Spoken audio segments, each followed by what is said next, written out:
Government of India act 1858. എനിക്കത് എപ്പോഴും മാറിപ്പോകും. നിങ്ങൾക്ക് അത് മാറിപ്പോകരുതേ. പക്ഷെ നമുക്ക് ഓപ്ഷൻ കാണുമ്പം 1858 എന്താണ് സംഭവം എന്ന് പറഞ്ഞാല്, ഇത്രയും നാള് ഈ ആക്ടിന് തൊട്ട് മുമ്പ് വരെ ഇവിടെ ഭരിക്കുന്നത്, ആക്ച്വലി റൂൾ ചെയ്യുന്നത് ബ്രിട്ടീഷിന്റെ ഇൻഫ്ലുവൻസോടുകൂടി ഈസ്റ്റ് ഇന്ത്യ കമ്പനിയാണ്. ബ്രിട്ടീഷിന്റെ ഇൻഫ്ലുവൻസോടുകൂടി ഈസ്റ്റ് ഇന്ത്യ കമ്പനിയാണ്. ആദ്യം ഇവിടെ ഈസ്റ്റ് ഇന്ത്യ കമ്പനി വന്നു, അവര് കച്ചവടം നടത്തി, അവരിവിടെ ഗവൺമെന്റ് സ്ഥാപിച്ചു, ഈസ്റ്റ് ഇന്ത്യ കമ്പനി റൂൾ ചെയ്തു. അതിനുശേഷം ബ്രിട്ടീഷുകാര് അല്ലെങ്കിൽ ബ്രിട്ടീഷ് പാർലമെന്റിന്റെ അനുവാദത്തോടു കൂടി റൂൾ ചെയ്തു. അവരുടെ ആളിവിടെ വന്നു, അവരുടെ റൂള് വന്നു.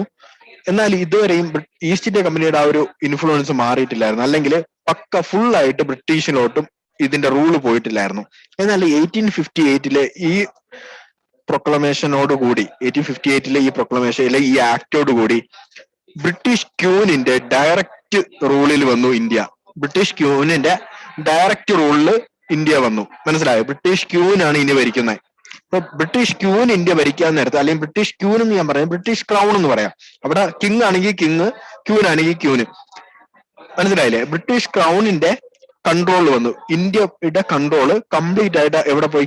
ബ്രിട്ടീഷ് ക്രൗണിന്റെ കീഴിൽ വന്നു. അതാണ് ഈ ആക്ട് കൊണ്ട് ഉദ്ദേശിക്കുന്നത്. അങ്ങനെ ഈ ആക്ട് വന്നല്ലോ.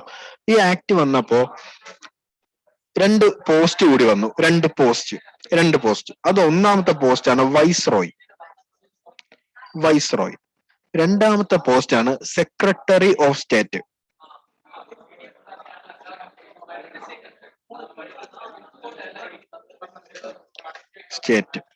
അപ്പോ ഗവൺമെന്റ് ഓഫ് ഇന്ത്യ ആക്ട് 1858 പ്രകാരം ബ്രിട്ടീഷ് ക്രൗണിന്റെ ഡയറക്റ്റ് അണ്ടറിലായല്ലോ.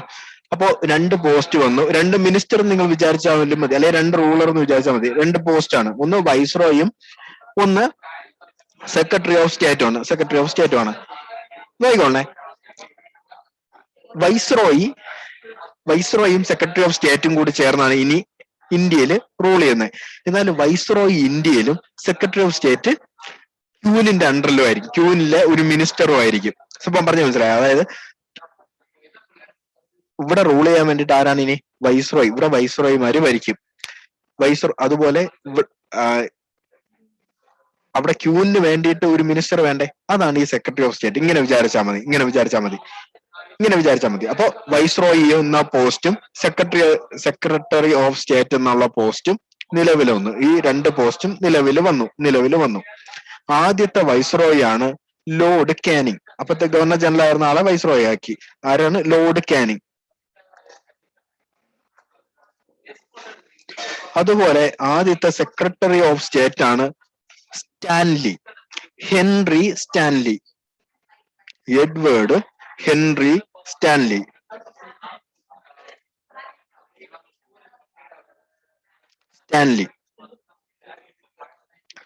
അപ്പൊ എന്താണ് സംഭവിച്ചത്? ബ്രിട്ടീഷ് റൂള്, അതായത് ബ്രിട്ടീഷ് ക്രൗണിന്റെ ഡയറക്റ്റ് അണ്ടറിൽ നമ്മുടെ റൂള് വന്നു, ഇന്ത്യയുടെ റൂള്. ഇനി അവര് ഡയറക്റ്റ് നോക്കിക്കോളും. ആ ഒരു ഇതായി. അതാണ് ഈ ഒരു എന്താ പറയാ ആക്ട് പ്രകാരമുള്ള ഇമ്പോർട്ടന്റ് ആയിട്ടുള്ള കാര്യം. വൈസ്രോയി നിലവിൽ വന്നു. വൈസ്രോയിയുടെ പോസ്റ്റ് നിലവിൽ വന്നു. അതാണ് ചോദ്യം വരിക. ആദ്യത്തെ secretary of state Edward Henry Stanley.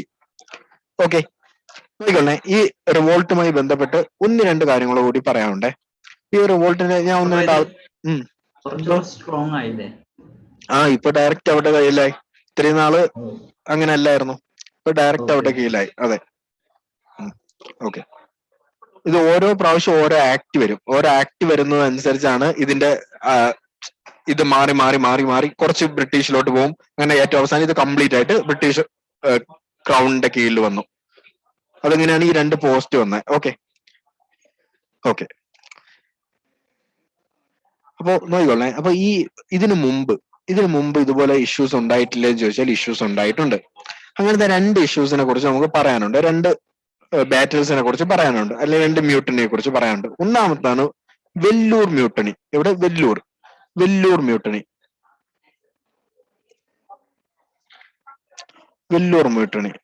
Vellore എവിടെയാണ്? തമിഴ്നാടാണ് അല്ലെ? വെല്ലൂർ മ്യൂട്ടണി.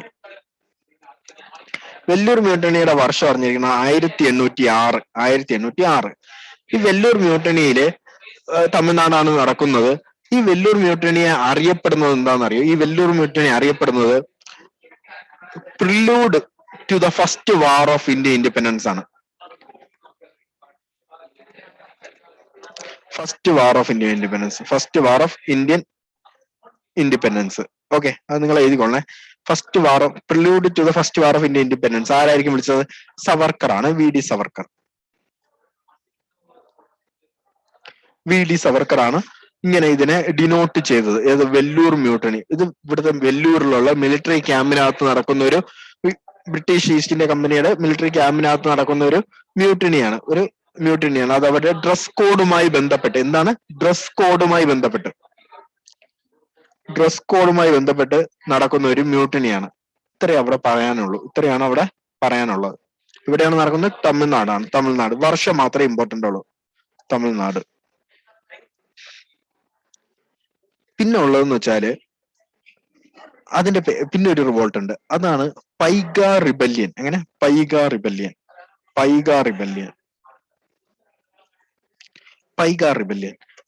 റിബല്യൻ നടക്കുന്നത് ഒഡീഷയിലാണ്. എവിടെയാണ്? ഒഡീഷയിലാണ്. 1817 1817 ആണ് ഈ പൈഗ റിബല്യൻ നടക്കുന്നത്. എവിടെയാണ് നടക്കുന്നത്? ഒഡീഷയിലാണ്. ഒഡീഷയിലാണ് പൈഗ റിബല്യൻ നടക്കുന്നത്. ഒഡീഷയില് റൂളേഴ്സ് ഉണ്ടായിരുന്നു. ഓക്കെ, അവിടെ ഒഡീഷയില് രാജാക്കന്മാരുണ്ടായിരുന്നു. അവർക്ക് എന്തുണ്ട്? മിലിറ്ററി ലീഡേഴ്സ് ഉണ്ടായിരുന്നു. ആ മിലിറ്ററി ലീഡേഴ്സിന്റെ പേരാണ് പൈഗ. അതായത് ഒഡീഷയിലെ ഗജപതി റൂളേഴ്സിന്റെ ഇമ്പോർട്ടന്റ് അല്ല, മിലിറ്ററി ടീമായിരുന്നു ആര്? പൈഗാസ്. ഓക്കെ, ഇത് ഒരു ആംഡ് റിബല്യൻ ആണ്. ബ്രിട്ടീഷ് ഈസ്റ്റ് ഇന്ത്യ കമ്പനിക്കെതിരെ ഉള്ള ആംഡ് റിബല്യൻ ആണ്. ഒഡീഷയിലാണ് ഈ സംഭവം നടക്കുന്നത്. ഒഡീഷ. ഈ ഇതിന്റെ വേറൊരു പേരാണ്, ചിലപ്പോ ഇങ്ങനെ ചോദിക്കും, പൈഗ ബിദ്രോഹ. ഇതിന്റെ വേറൊരു പേരാണ് ഓൾസോ നോൺ ആസ് പൈഗ ബിദ്രോഹ.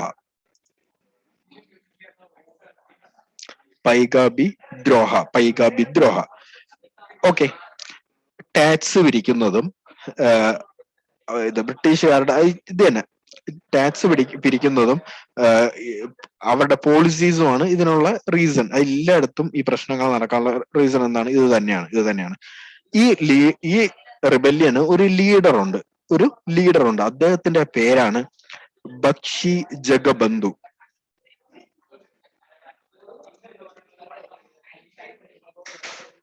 ആരാണ്? പൈഗ റിബല്യൻ ലീഡ് ചെയ്ത, അല്ലെങ്കിൽ പൈഗ റിബല്യനിലെ മെയിൻ ലീഡർ ആരാണെന്ന് ചോദിച്ചാൽ ആരാണ്? ബക്ഷി ജഗബന്ധു. ഇത്ര അറിഞ്ഞിരിക്കണം. ഇദ്ദേഹത്തിനെ പിന്നീട് കൊന്നളയുന്ന അതൊന്നും അറിയേണ്ട ആവശ്യമില്ല. ഈ ഞാൻ പറഞ്ഞ ഒഡീഷയിലാണ് എന്നല്ലേ. ഈ ബക്ഷി ജഗബന്ധുവിന്റെ സ്റ്റാച്ചു എവിടെയാണെന്ന് ചോദിച്ചാല് അത് ഭുവനേശ്വറിലാണ്. എവിടെയാണ്? ഭുവനേശ്വർ.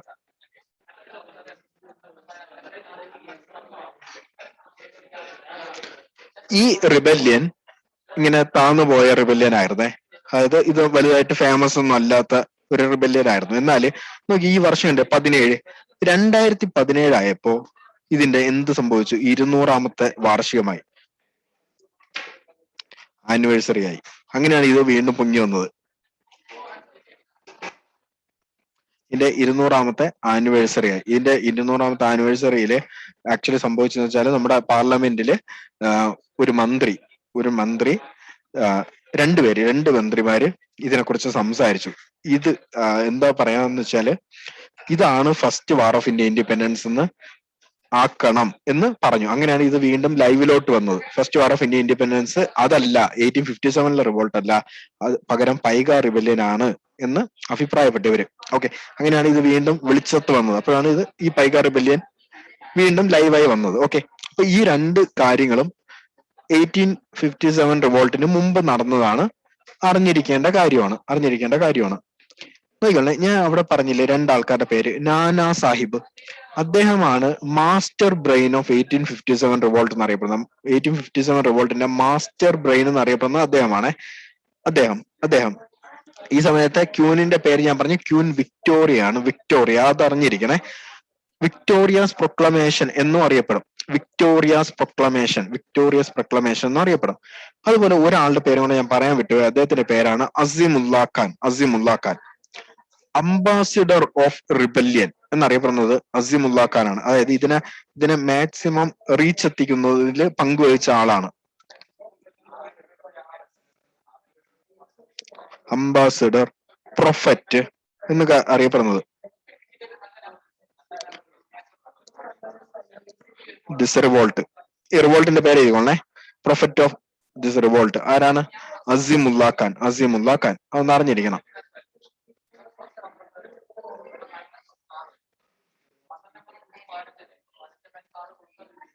മാസ്റ്റർ ബ്രെയിൻ എന്നറിയപ്പെടുന്ന ആരാണ്? നാനാ സാഹിബാണ്. ഗറില്ല വാർഫെയർ ആരുടെയാണ്? ഗറില്ല വാർഫെയർ താന്തിയോ തോപ്പിയുമായി ബന്ധപ്പെട്ടാണ്. ഇത്രയും കാര്യമാണ് 1857 റിവോൾട്ടുമായി പറയാനുള്ളത്. Master brain of revolt Nana Sahib. Sir, വലിയൊരു മ്യൂട്ടണിക്ക് ലീഡർ ഇല്ലേ? ഇല്ല, പഠിക്കാനില്ല. ഞാൻ നിങ്ങൾ ടെസ്റ്റിൽ കാണുവാണെങ്കിൽ നോട്ട് ചെയ്യണേ. അതൊരു, ഞാൻ പറഞ്ഞില്ലേ, ഇങ്ങനെ ക്യാമ്പിൽ നടന്നൊരു പ്രശ്നമാണ്. അതിന് റീസൺ എന്ന് പറയുന്നത് ഈ ഡ്രസ് കോഡാണ്. പുതിയ ഒരു ഡ്രസ് കോഡ് വന്നതാണ് അതിന് റീസൺ ആയിട്ട് വരുന്നത്. ഓക്കെ, ജഗബന്ധു അദ്ദേഹത്തിന്റെ സ്റ്റാച്യു സ്ഥിതി ചെയ്യുന്നത് ഭുവനേശ്വറിൽ. ഈ ഝാൻസി റാണി പറഞ്ഞില്ലേ, Jhansi Rani marine national park എവിടെയാണെന്നറിയോ? Jhansi Rani marine national park Andaman and നിക്കോബാറിലാണ്. ഝാൻസി റാണി, ഇവരുടെയൊക്കെ പേരിലുള്ളത് വളരെ ഇമ്പോർട്ടന്റ് ആണ്. മറൈൻ നാഷണൽ പാർക്ക് ഏറ്റവും കൂടുതൽ വരുന്നത് അവിടെ ആയിരിക്കും. എവിടെ? ആൻഡമാൻ ആൻഡ് നിക്കോബാറിൽ, ആൻഡമാനിലാണ്. എന്നാല് ഇത് Rani Lakshmibai institute of physical education. Rani Lakshmibai institute of physical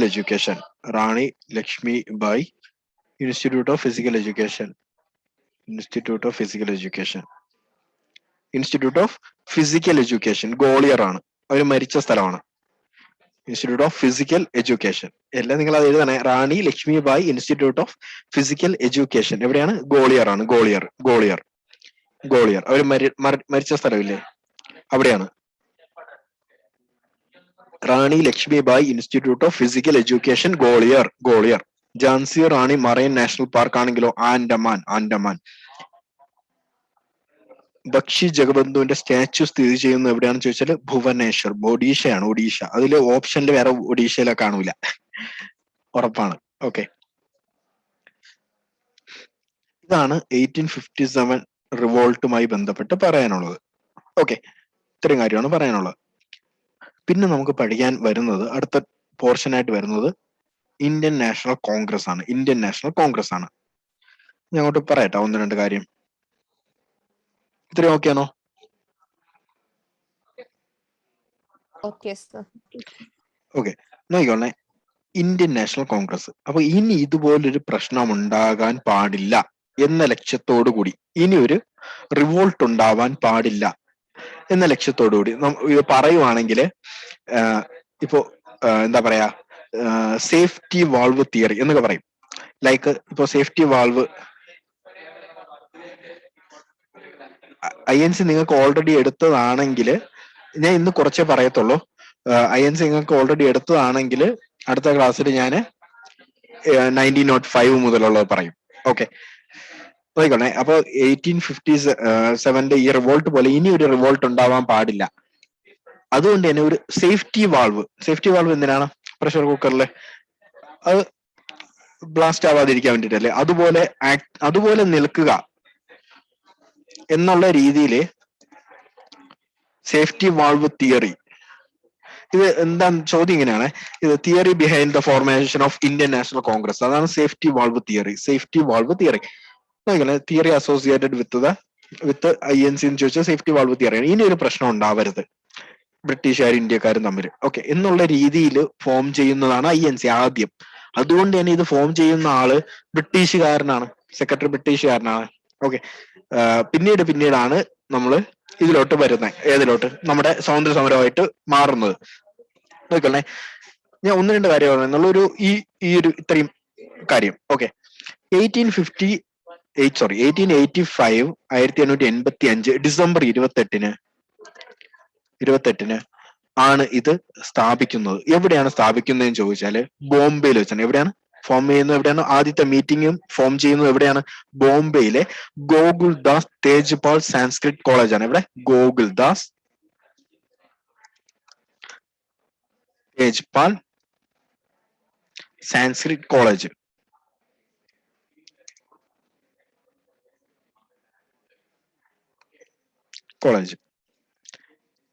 എവിടെയാണ്? ബോംബെയിലാണ്. ബോംബെ. എന്നാൽ ബോംബെയിലായിരുന്നില്ല ആദ്യത്തെ സമ്മേളനം നടക്കാൻ വെച്ചിരുന്നത്, പൂനെയിലായിരുന്നു. പ്ലേഗ് കാരണം മാറ്റിവെച്ച് ബോംബെയിലാണ് ഇത് ആദ്യമായിട്ട് സമ്മേളിക്കുന്നത്. ഇത് സ്ഥാപിക്കുന്ന അല്ലെങ്കിൽ ഇതിന്റെ ഫൗണ്ടർ ആരാണെന്ന് ചോദിച്ചാൽ A.O. ഹ്യൂം ആണ്. A.O. Hume, father of Indian ornithology, Indian oology. A.O. Hume,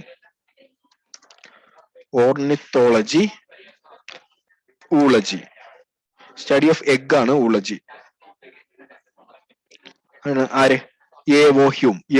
ഇദ്ദേഹമാണ് ഇതിന്റെ ഫൗണ്ടർ. അദ്ദേഹം തന്നെയാണ് ഫസ്റ്റ് സെക്രട്ടറി. അതുകൊണ്ടാണ് ഞാൻ പറഞ്ഞത്, ഇത് ബ്രിട്ടീഷുകാർക്കും ഒരുപാട് ബ്രിട്ടീഷുകാർ വന്നിട്ടുണ്ട്. ആദ്യമൊക്കെ സമയത്ത് ബ്രിട്ടീഷുകാർക്ക് ഒരുപാട് പേര് പ്രസിഡന്റുമാരൊക്കെ ആവുന്നുണ്ട്. സെക്രട്ടറിമാരുടെ പേര് നമ്മൾ പഠിക്കാറില്ല. ഫസ്റ്റ് സെക്രട്ടറി ആണ് ആര്? A.O. ഹ്യൂം. പിന്നീട് സെക്രട്ടറിമാരുടെ പേര് പഠിക്കില്ല. ഇവർക്ക് പ്രസിഡന്റ് ആരാണ് ഇമ്പോർട്ടന്റ്? ആദ്യത്തെ പ്രസിഡന്റ് ആണ് W.C. ബാനർജി.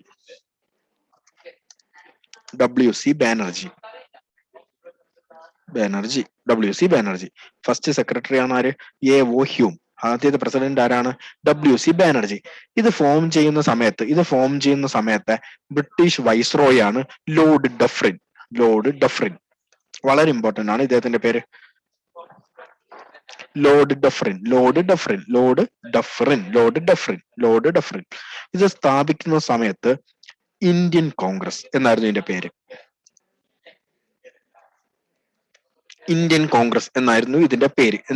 പേര്. ഇത്രയും കാര്യമാണ് ഞാൻ പറയാൻ പോകുന്നത്. ഇത്രയും കാര്യം ഇന്ന് പറയുന്നുള്ളൂ. ഇത് പഠിപ്പിച്ചിട്ടില്ലെങ്കിൽ ഞാൻ എടുക്കാം, പഠിപ്പിച്ചിട്ടുണ്ടെങ്കിൽ ഞാൻ എടുക്കില്ല. സേഫ്റ്റി വാൾവ് തിയറി 1885 ഡിസംബർ 28-നാണ് ഇത് സ്ഥാപിക്കുന്നത്. ഡിസംബറിലാണ് മാക്സിമം സമ്മേളനങ്ങൾ നടക്കാറുള്ളത്. ഗോകുൽദാസ് തേജ്പാൽ സാൻസ്ക്രിറ്റ് കോളേജിലാണ് ഇത് സ്ഥാപിക്കുന്നത്, ഫൗണ്ട് ചെയ്യുന്നത്. ആദ്യത്തെ മീറ്റിംഗ് കൂടുന്നു അവിടെ തന്നെയാണ്, ബോംബെയിൽ. പൂനെയിൽ നടക്കാനുണ്ടായിരുന്ന ഈ സമ്മേളനം പ്ലേഗ് കാരണം ബോംബെയിലോട്ട് മാറ്റിവെക്കുകയായിരുന്നു. ഇത് സ്ഥാപിച്ച ഫൗണ്ടറാണ് A.O. ഹ്യൂം. അദ്ദേഹമാണ് father of Indian oology, father of Indian ornithology. A.O. Hume. ഇദ്ദേഹമാണ് ആദ്യത്തെ സെക്രട്ടറി. എന്നാൽ ആദ്യത്തെ പ്രസിഡന്റ് W.C. ബാനർജിയാണ്. ലോർഡ് ഡഫറിൻ ആണ് ആ സമയത്തെ വൈസ്രോയ്. ഇത് സ്ഥാപിക്കുമ്പോൾ ഇതിന്റെ പേരാണ് ഇന്ത്യൻ കോൺഗ്രസ്. പിന്നീട് നാഷണൽ എന്നുള്ള വേർഡ് കൂട്ടിച്ചേർത്തിട്ട് ഇന്ത്യൻ നാഷണൽ കോൺഗ്രസ് ആയിട്ട് മാറി. ഇത് സ്ഥാപിക്കുമ്പോൾ ഇതിന്റെ പേരാണ് ഇന്ത്യൻ കോൺഗ്രസ്. ഇനി ഒരു പ്രശ്നം ഉണ്ടാവാതിരിക്കാൻ വേണ്ടിയിട്ട് ബ്രിട്ടീഷുകാർക്കും ഇന്ത്യക്കാർക്കും ഇടയ്ക്ക് ഇനി ഒരു പ്രശ്നം ഉണ്ടാവാതിരിക്കാൻ വേണ്ടിയിട്ട് സ്ഥാപിച്ച സംഘടനയാണ് ഇന്ത്യൻ കോൺഗ്രസ്. പിന്നീട് അതിനെ നമ്മുടെ ഫ്രീഡം ഫൈറ്റിംഗ് അതിനു വേണ്ടിയിട്ടുള്ള ഒരു പാർട്ടിയാക്കി നമ്മൾ മാറ്റി പിന്നീട് വന്നവര്. ഓക്കെ.